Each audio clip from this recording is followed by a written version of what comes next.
pick these conversations up. I'm curious to hear if anyone's willing to share, particularly, first of all, does anybody want to share like a realization that they were experiencing a loss that maybe this is the first time they sort of recognized it? Maybe there isn't anybody like that, but it was just interesting. Did anybody go, oh, now I think about it, there was this thing that I was losing that I wasn't. Emma, yes, Emma. So I've had a full career before coming across, and I was injured quite badly in the military and lost part of my my left leg in an accident, and I tried to carry on exactly like I hadn't become disabled, I hadn't lost my command, I couldn't go back to sea, etc., etc. And I didn't vocalize that. I massively kept it into myself, tried to keep a lid on it till I went pop. And my vision, or my version of going pop, is to walk away.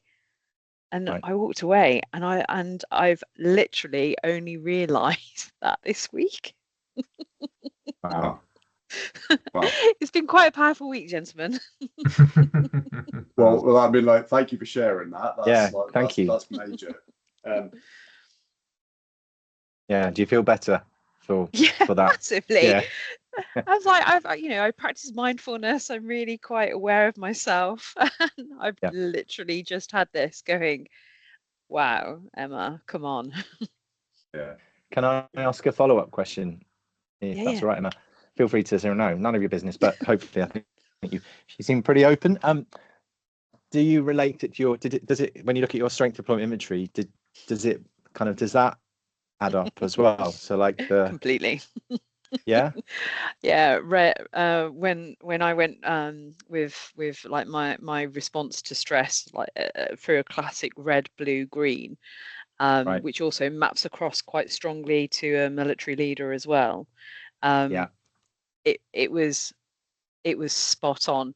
That the last thing I did was leave myself the details and the minute. I argued with myself first to take action, get away from this. Oh, hang on, what about others? Oh, hang on, what about the detail? Literally, you could have followed that through in a pattern. Thank you. Thank you very much for sharing, and very cool for you, and also just as a that's growth right there, isn't it? When you kind of reflect back on something that you really were in it, and then just to kind of unpack it a bit and understand what was going on. That's amazing. Anybody else got follow that? No. Anybody else got any kind of reflections around losses? Looking back on a change, or you might be in the thick of a change now, and you're going, well, this is going to be helpful. What? Anybody? Welcome anyone who hasn't spoken yet as well. Like, don't be shy. Robert. Yeah, I was. Thanks for that. I was just saying to our group that. So I'm trying to put my hand back down. We are in the thick of a change. We launched a consultation in January. It's an op model change, the first one the department's had for a long time. We've got this. So we're in the middle of the consultation with the staff and the TUs, etc. Trade unions for our American colleagues.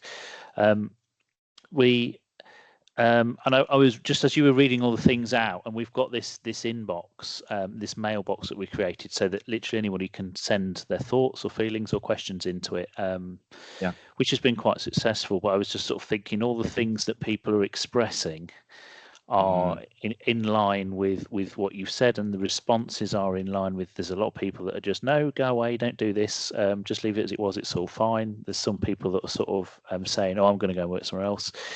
There's some people that have come up with ideas that probably are and aren't feasible, to say, why don't you do this instead? So it's quite interesting, and we are at the bottom of that curve. I know I've had a sneaky preview of the Grid Voice results, and we've which is the engagement survey, in National Grid, if you're not aware. And we've took a decline, which we fully expected to, and almost the egg's been cracked to make the omelette. So all those things kind of fit. So it's really useful to kind of start relating them and thinking, Yeah. Okay, understood. That's, and it probably gives us some additional perspective, when we go and meet next week to go through again some of the comments and feedback to you to help with the evaluation of that. So really useful and very timely. Thank you. Great, and a good segue to the next bit. So let's get you talking again as quickly as we can. So I'll just cover off the kind of second and third sections of this. So, like as you described, like how do you help people through this neutral zone?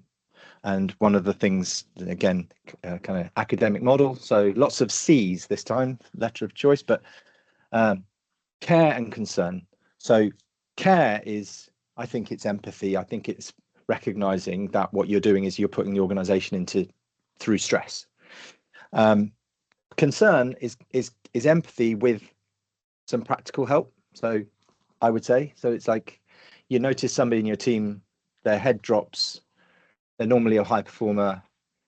You ask them, are you okay? And do you want to go for a coffee? And like, let's talk about it. Okay. Communications and clarity. So communications, as Robert says, like opening up a channel for people to express their concern and to ask questions and stuff. Now, the line we tread, and obviously my background is communications, I've tread this line many times, is how do you communicate when there's nothing to say?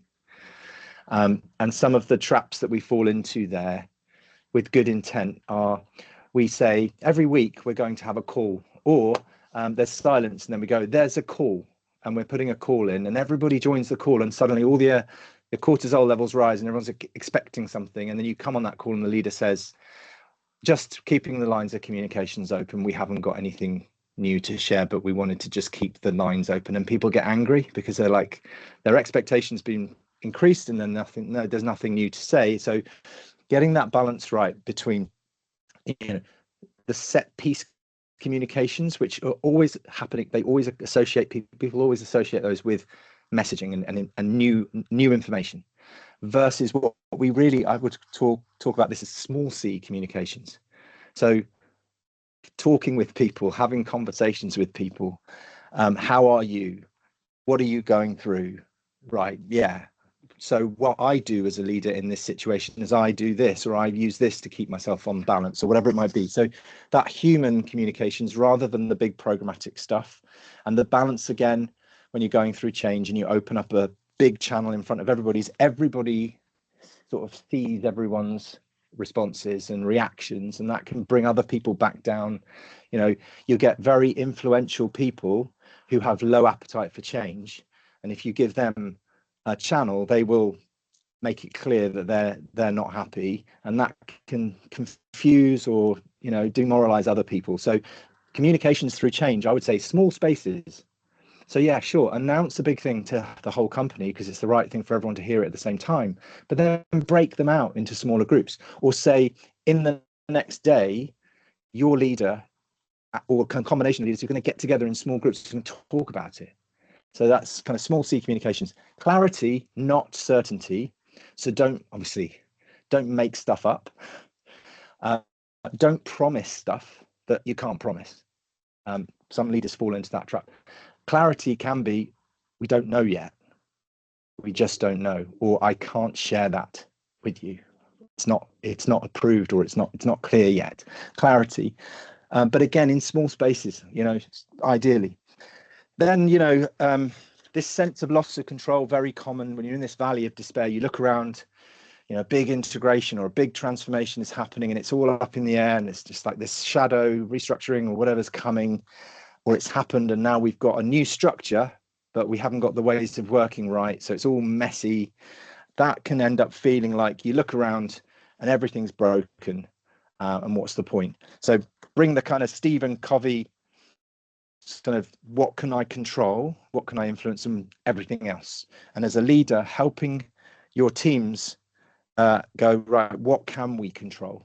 So if everything's up in the air and completely uncertain, when we look around us, what can we do that we can take control of? Even if it's just, let's have a meeting to talk about it. But it might be there's something that's a steady state and you go, right, well, let's just focus on that. You often hear it's a bit of a cliche. Between now and the next announcement, just continue to focus on serving our customers, protecting the business, whatever it might be. There's some truth in that, giving people something that they can actually have some agency over. And then small wins, recognizing progress. So this is a time of experimentation, trying stuff often, or it can be, you know, the big kind of pillar of the change has been announced and it's a consultative process. So now there's a workshop. You know, we're going to re-engineer something or talk about a process, or we have to sit down and talk about our people and who's talent and who's going to stay and who's going to go. And these things are all small things that start to affect the change and actually bring it to life. And they can be moments of progress. So recognizing those small incremental steps towards the new beginning. Again, in the right way. You know, if different parts of an organization are moving at different paces, don't celebrate progress to everyone. Find a sensible, kind of thoughtful way of doing it in the right way. And then finally, academic model 4 Ps this time. These are like when you're planning a change and you're thinking about communicating a change, it's a really useful checklist. Change can be very complicated. You know, you get big consultants like McKinsey and Boston and stuff involved, and there's lots of decks and lots of analysis. And it's like, can we just simplify this down into some key messages? And the 4 Ps are really useful to just get that clarity going. So purpose, it's not your organizational purpose. It's why are we changing? So as a core leadership team leading a change, you should all be able to say broadly the same thing about why we're doing this. Why are we changing? Okay. Picture, why are we doing it in service of what? What's the picture of a better future? What's the vision? What's the outcome? These two things, why are we changing and what's the ambition, the destination? These are two transformational messages. These are going to trigger a lot of speculation. And without these two things, there'll be a lot of uncertainty. But often this kind of unlocks them, activates the kind of movement in the organization that's often helpful. But very simply, and you all know about the genius of wonder and the genius, people need to know why you're doing this to people. You know, why are we putting the organization through this? So why are we changing? What's the vision? What's the ambition? Plan may be, at the point at which you announce it, very high level. Yeah, it may just be, we're broadly going to do these 3 things, or just going to do this thing. And there's no clarity beyond that. To be aware that that is often going to trigger a lot of loss of certainty, loss of control. But then part and plan is that point here where you start to shape that and bring that clarity. And again, as much as possible, accelerating the process from those transformational messages to the actual change communications and activities, the workshops, the actual, what does this mean for me? The plan at the next level of detail, so that you can, as quickly as possible, start to then integrate it into kind of the new reality in business as usual. So purpose, picture, plan and part created at the team level often, okay, as the change moves through. Any questions about that before we break you out?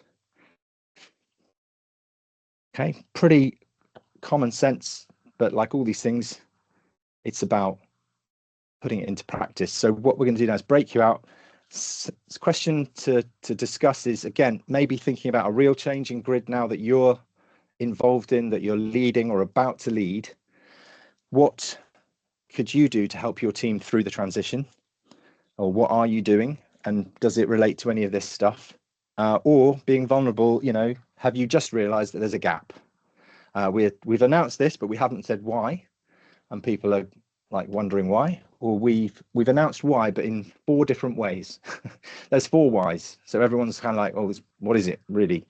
Where are you at with the planning, that kind of thing? So have a think about that. Again, it's in the booklet, page 21, if you want to refer to it. I'm going to break you out, bring you back in about 15 minutes again.